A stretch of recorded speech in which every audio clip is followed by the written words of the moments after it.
Vlog.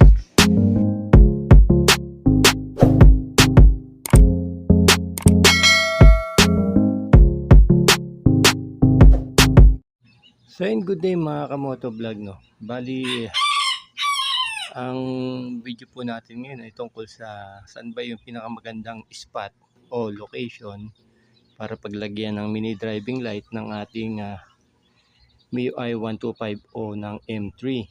So dito sa M3 natin, dati dito nakalagay yung ating mini driving light. So tinanggal natin. So hahanapan natin ng mas magandang location, no. So papabricate tayo ng kanyang bracket. Dalawang bracket, isa sa kaliwa at isa sa kanan. So tingnan natin kung saan ba talaga maganda ilagay yung mini driving light. So yun yung mga version 1, version 2 ng mini driving light, no. So yan, tinanggal natin yung mini driving light. So babalik natin, tingnan natin kung saan maganda. Mas maganda kasi yung mini driving light ng ating MIUI ay nakatago. So parang stuck pa rin yung dating ng ating M3.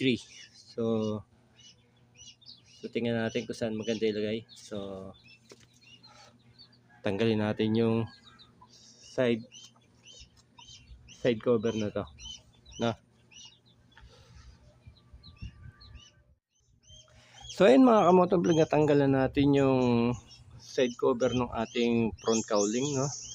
So bali dito yung pinakamagandang nakita kong pwesto. Eto.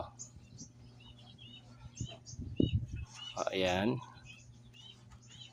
Bali ito yung body ng ating front cowling. Ayan. Ito yung tornilyuhan ng ating headlight. Saka ng accessory light, signal light. So dito natin ipupwesto. So gagawa natin to ng pattern, no. Bibigay ko sa inyo yung sukat. So yung sa gusto ng sukat, so screenshot nyo na lang yung gagawin kong pattern para dito sa bracket ng ating mini driving light, no. So drawing na tayo mga kamoto vlog.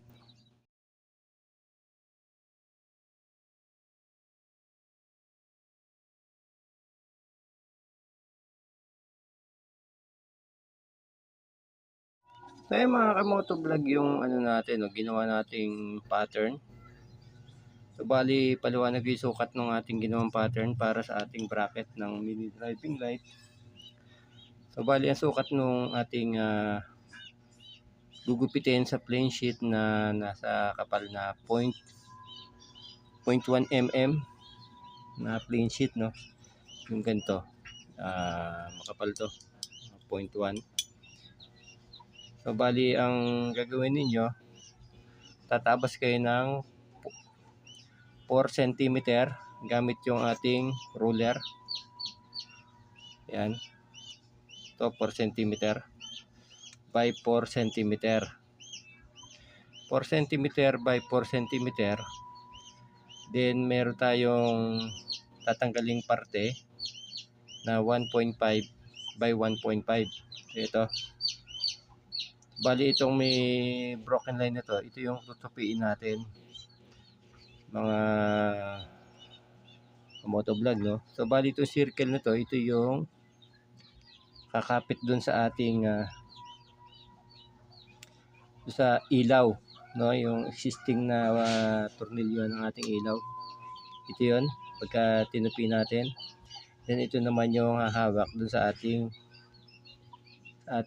mini driving light, no. Dito natin tutornilyo yung mini driving light. Bali ang sukat niya 0.5 cm by 0.5 cm. Yun yung center to center ng ating butas. Then dito sa taas na tutupiin natin 1.2 cm by 0.75 cm. So ito yung sentro nun.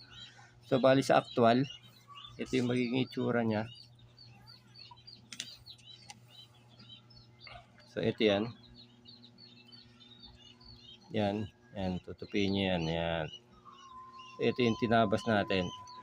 Ito yun. Ayan, madali lang to, basta meron lang kayong kunting yero. Ayan. And meron na kayong instant na bracket ng ating mini driving light. So ito yung sukat, screenshot nyo na lang mga motovlog.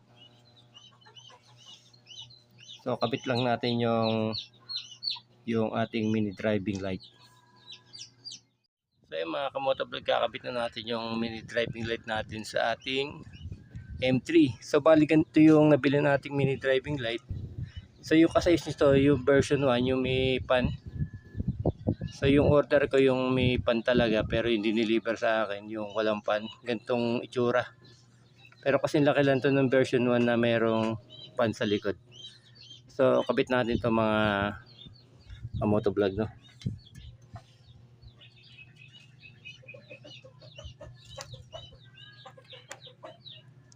Bali dito natin siya isasalpak.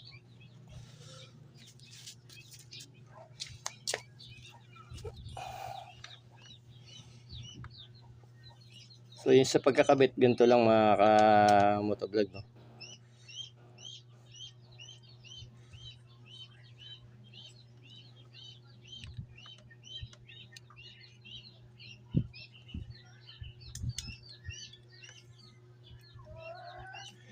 So bali tinabas natin na 1.5 by 1.5, ito yon, para may access tayo, para ito hindi matamaan. Then at the same time, kasi nabubunot to mga ka-motovlog itong goma na to. So ayun, magiging ano na rin siya, silbing harang. Higpitan lang natin.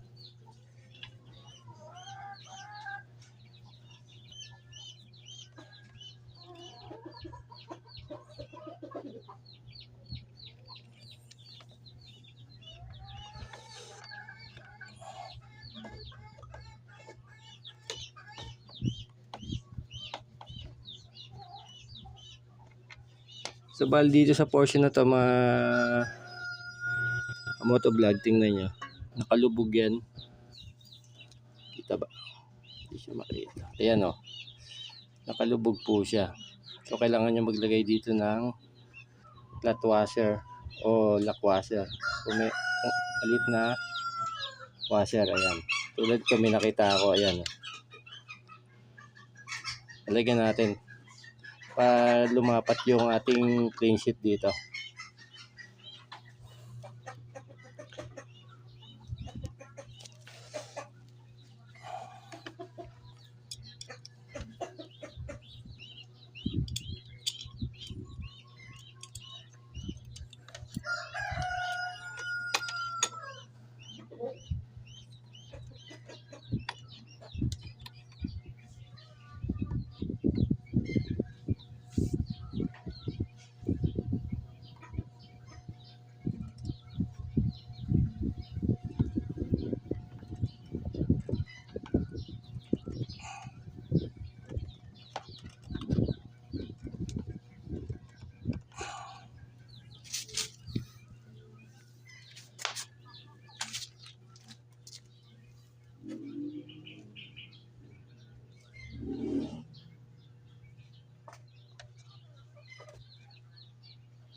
So yun maging itsura ng ating install na mini driving light.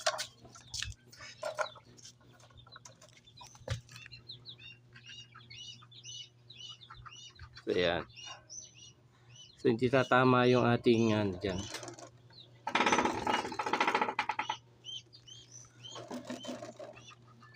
Layo pa. Kasya pa yung ballpen mga motovlog oh. Kasyang-kasya pa. So may allowance tayo mga ano 10 mm o 1 cm. Ayan. So, isa nakabit na natin sa kabila. So hindi nyo mapapansin yan mga motovlog na meron tayong mini driving light. Ayan o. So yan, kakabit lang natin yung side cover nya. Yan na yun, tapos tayo mga kamotovlog no. So yan, kabit lang natin yung side cover.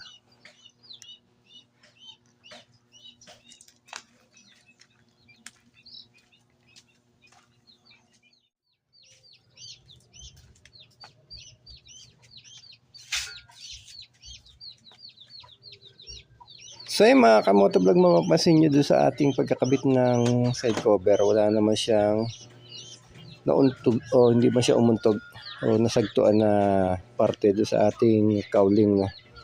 So smooth na smooth lang yung ating pagkakabit ng side cover. So bali mga kamotovlog, malapit na natin ikabit yung ating NMAX mags para dito sa ating M3. So malapit na yung mga kamotovlog. Abangan natin.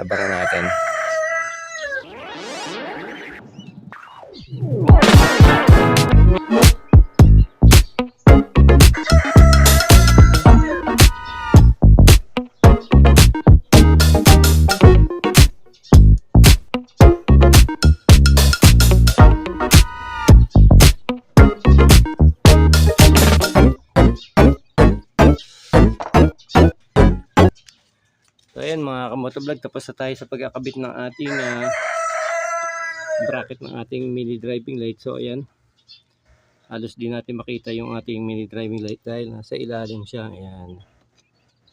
So yung pukol ng ilaw nito mga kamotovlog, same lang nung nakalagay dito. Ayan.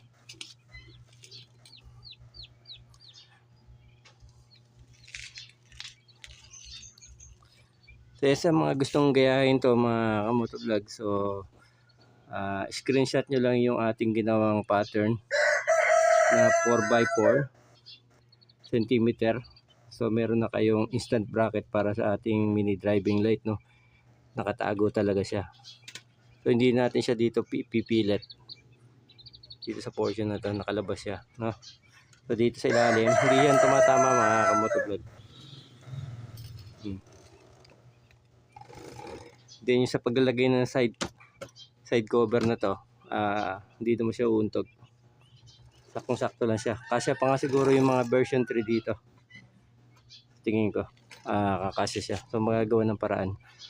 So yun nga, dito na mga kamotovlog yung ating video no. Sana huwag niyo kalimutang mag-subscribe, mag-like, mag-comment. Huwag niyo po kalimutan pindutin ang notification bell para updated kayo sa mga susunod kong i-upload na video. Hanggang sa muli mga kamotovlog. Bye bye.